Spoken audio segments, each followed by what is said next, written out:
The program pays for itself. We don't get a dime from taxpayers. We don't get a dime from the town. We get a dime from nobody. The rent, the half rent that they do not get back comfortably runs the program.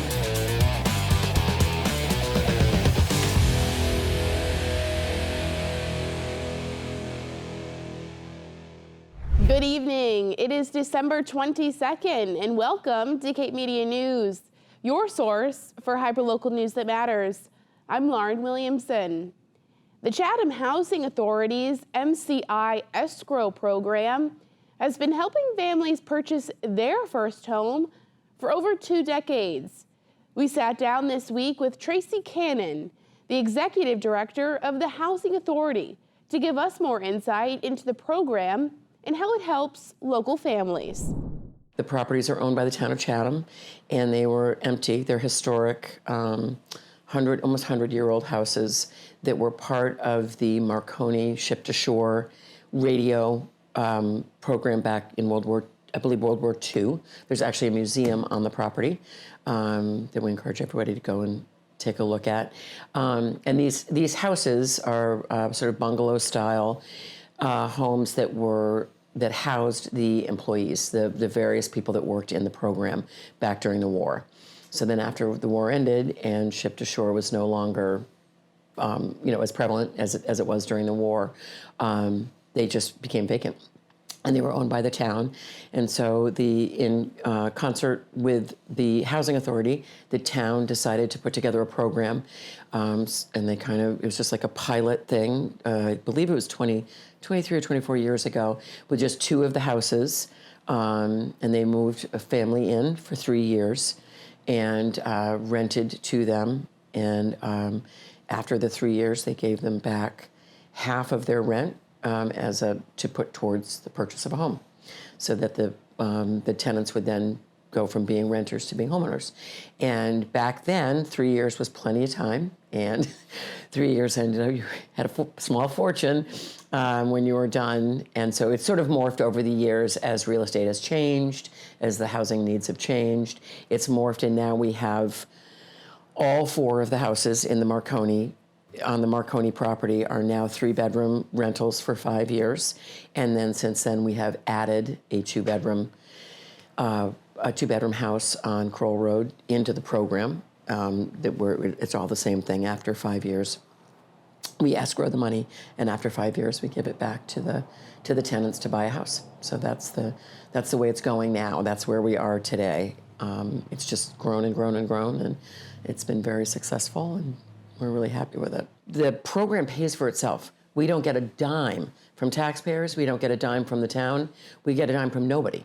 The half rent that they do not get back comfortably runs the program. And we're talking full maintenance, power wash, paint, new appliances, everything, just with the money that we have accumulated over the years. It's depending on the properties that you have, as long as they're not, incredibly high maintenance upkeep stuff.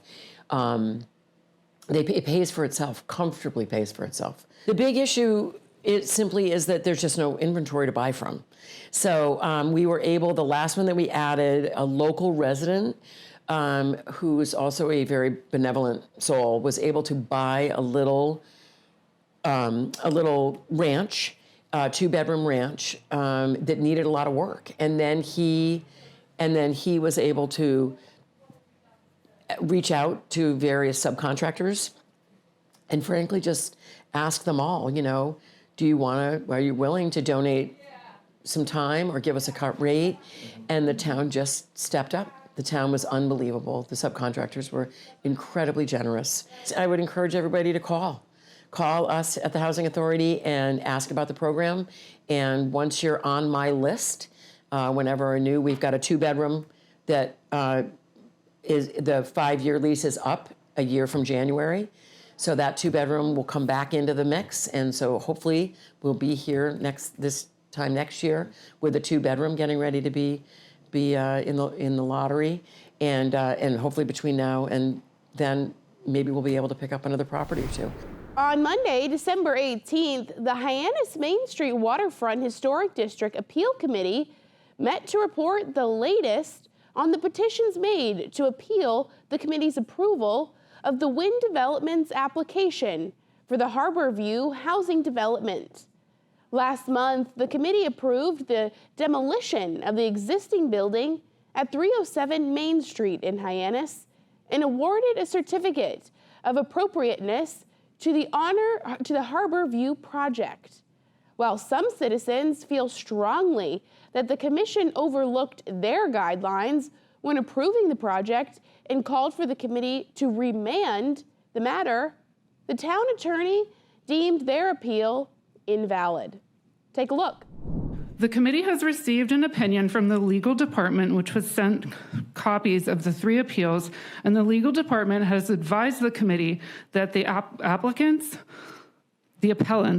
lack standing. The legal department has further advised the committee that because of the appellants lack standing, no hearing should be conducted and the matter is closed. So I need a motion to adjourn. Avangrid and Copenhagen's infrastructure Vineyard Wind 1 project will begin supplying power to the grid before the start of the new year. The start of operations is awaiting the completion of a few critical reports, including the final testing of the array and export cables and the energization of the offshore substation. The power cables make landfall at Covell's Beach and proceed under roadways to the new substation at Independence Park in Hyannis, where it connects to the ISO New England grid. Initially, it will contribute 65 megawatts to the power grid, gradually increasing to the full 806 megawatts as the remaining 4 turbines are constructed. 30,000 homes and businesses in Massachusetts will receive power from the first leg of this project, increasing to 400,000 once the project is fully operational. While many locals oppose these offshore wind projects, groups like Environmental League of Massachusetts, Northeast Clean Energy Council, and the Association to Preserve Cape Cod see it as a monumental step in the right direction. President of the Environmental League, Elizabeth Turnbull Henry, said, quote, "She is thrilled to see this tremendous milestone. Offshore wind is the single biggest lever we can pull to address the climate crisis while strengthening our regional economy, protecting ratepayers, improving public health, and creating high-quality jobs and equitable access to economic opportunity." Last Monday, Avangrid also received state approval to land transmission cables for the Park City Wind Project underneath Craigville Beach. The state's energy facilities siting board unanimously approved Avangrid's petition to construct and operate the project after a 5-hour-long hearing, during which they discussed 6 pages of amendments addressing environmental concerns. While the state board denied Barnstable intervenor status, they directed Avangrid to meet with the town and report back to the board on the town's recommended conditions by January 5th, 2024. Coming up after the break, Grandmothers Against Gun Violence. Stay tuned.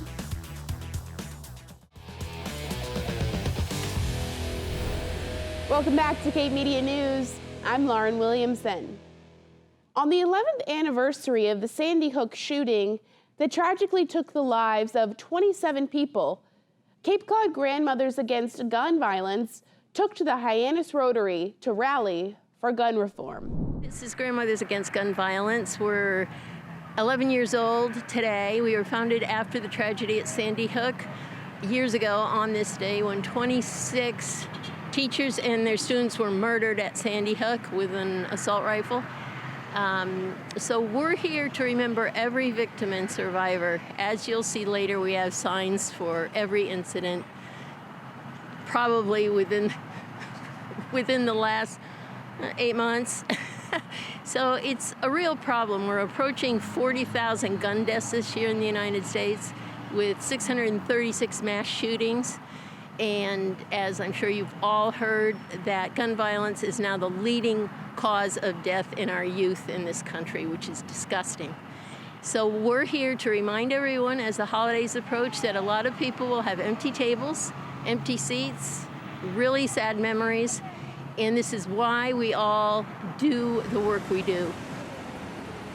There's such a misconception about what groups like ours do. No one's, we believe in the Second Amendment, but we believe in gun safety and common sense laws that protect our communities and our kids and everyone. And it's just mind-boggling how it's so misinterpreted.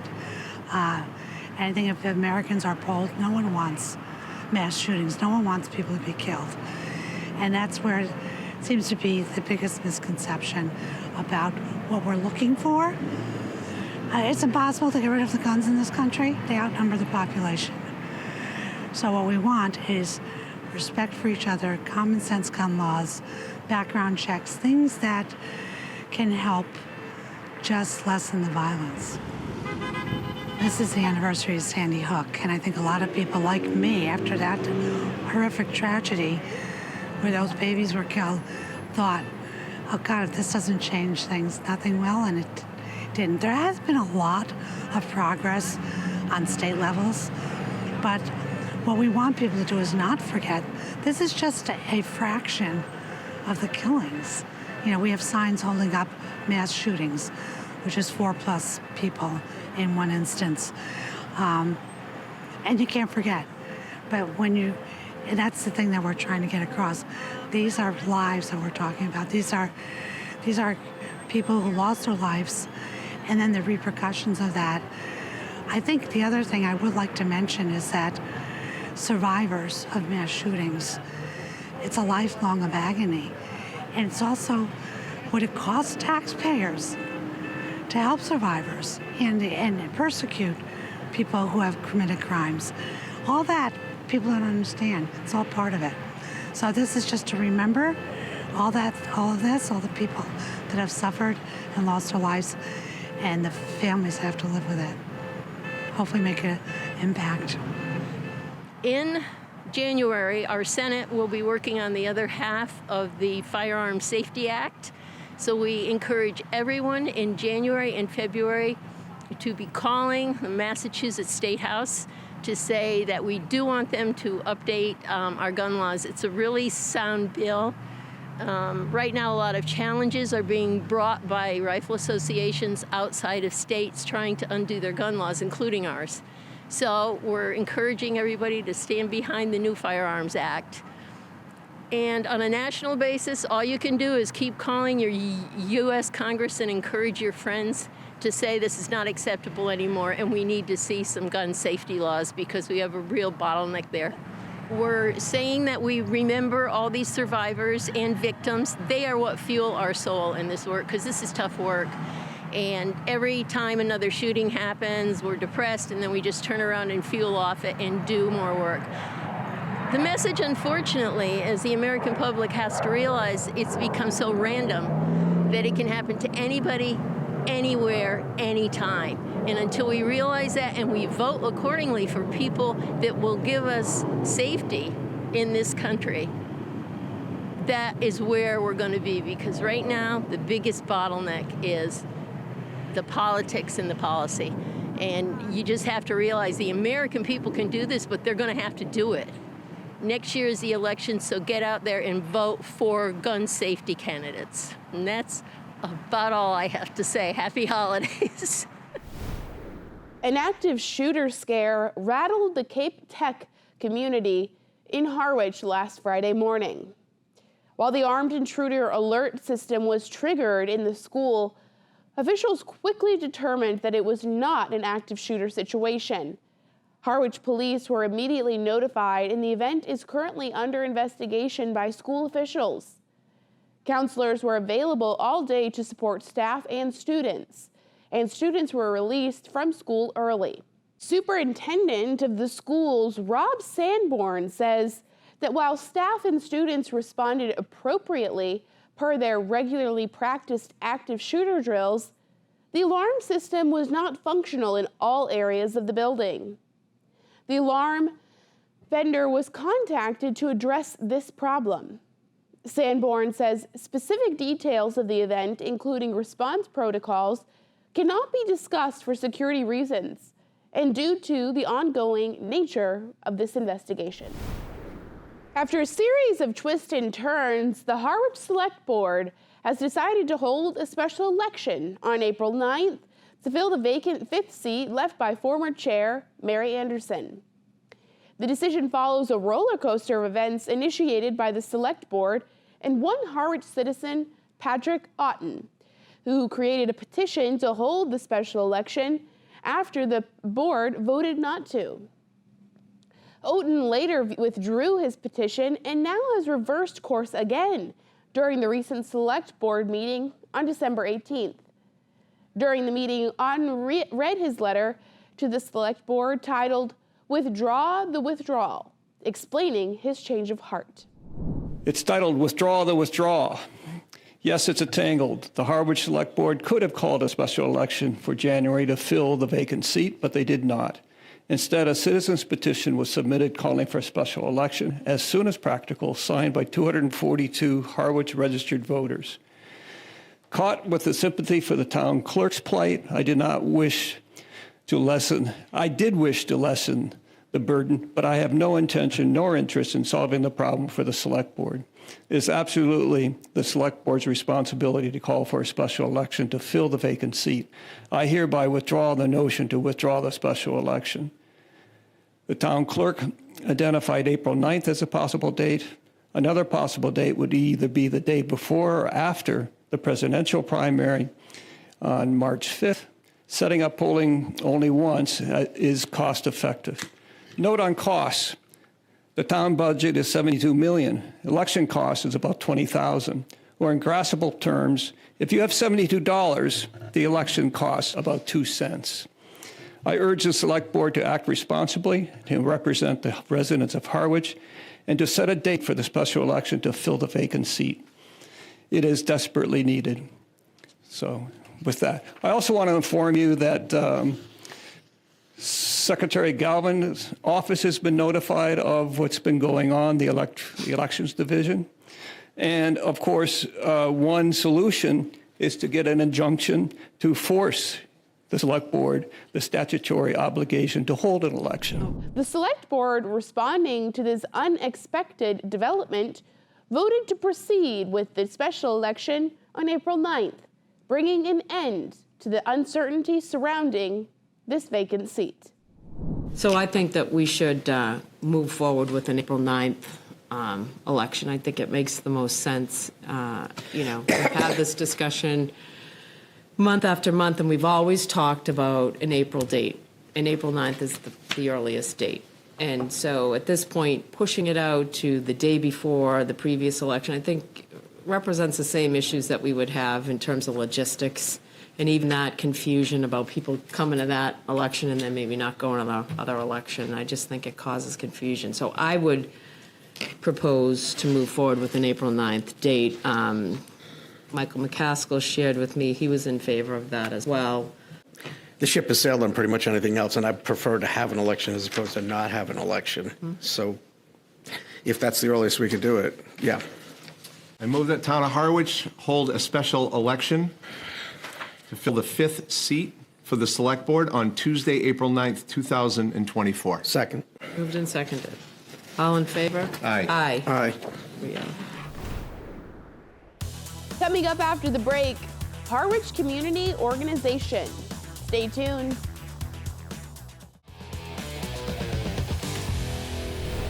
Welcome back to Cape Media News. I'm Lauren Williamson. Last weekend, the Harwich Community Organization held their December meeting to discuss ongoing issues within the town.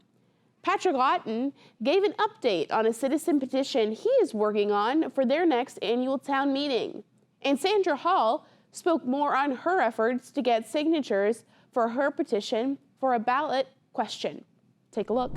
You've probably heard by now that there is, Sandy Hall is taking the lead on creating an elected charter commission. Currently, the 5 members are appointed by the select board, and there's a sense that it might be great for the town to have an independent elected charter commission who would not be appointed by the select board. Does everybody know what the charter is? It's our town governing document. It was originally written in '86 and passed in '87, and this is the go-to document for our town and how it's supposed to function. It hasn't had a full-on review in quite some time, but the selectmen have decided that they apparently are going to do the review of the charter and make proposed changes that they want to make. I'm proposing that we go back and have another 9-person elected charter commission, independent of the Board of Selectmen, to do a top-to-bottom review, which could include even looking at changing the way we structure our administration, meaning town administrator, selectmen. There are other options. And I would suggest that the option that we have now hasn't worked well in not just this round, but in many rounds. It's over the years since the original Charter Commission, I've come to the conclusion that it was a bad idea. There are other models. One of the ones that I've been intrigued by, even back in the original '87, was the idea of a lead selectman. Before him was too. Connecticut does this. They have a first selectman. One selectman who's elected independently at large to serve as basically a mayor. And then you have 4 or however many other selectmen elected at large in the community. We need to gather at least 1,800 signatures between now and the end of January. I'm getting some of the returns from people back in, I think we're well over 500 already. I think probably people are going to probably take a little bit of a pause with the holidays, but after the holidays, I'd like as much help as I can get to get out into the community and get this done. The selectmen have no authority over a charter commission. Charter commission is totally independent. It will, it goes according to the last process, step by step through the charter. It will meet with boards and committees. The last time around, we did all the major committees with a full commission, and then we sent subcommittees out to some of the smaller. We had hearings, public meetings. So part of what would be on the agenda of the Charter Commission would be discussion with the selectmen. So you have the ultimate authority, or can the selectmen, once all your work's done, say, we're going to ignore you and just do our thing? No, once the work is done, the completed charter, in whatever form it takes, comes back to the voters. Okay. And it becomes the law of the town of Harwich. All right, got it. So it doesn't require the approval of the selectmen or anybody else but the voters of the town of Harwich. Every time the selectmen or the town administrator run into something that they don't like in the charter, they run to town council, pay yet more money to get an opinion that supports what they want. And that's basically what's been happening. We have no enforcement mechanism in our current charter. That's another thing the Charter Commission could do. Oh, so we'd have to put it into the next charter, there's nothing we can do? There would be an enforcement.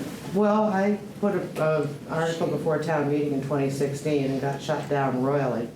Most of the people who didn't like it then have told me since then they kind of wish we'd done it. I mean, if there are good things in the existing charter, which was so hard to create in the first place, it would seem a major function of ours should be to get the selectmen to, the select board to implement those things that were already in the existing charter. Well, by and large, the charter functions as it was intended to, but it talks about town departments, it talks about a lot of things, but it doesn't give them the right, for example, to tell a charter specified committee that it can't meet, which it's done. They have no authority to do that, but they've done it. We have no mechanism to redress that. What do they do if you keep meeting? Well, I've suggested that more than once to the folks that were the victim of all of this. Just call a meeting. What are they going to do? Arrest you. No, there's no enforcement on either side. In the current charter, the selectmen or select board did not have the authority to tell the committee, golf committee, that they can't meet. Right.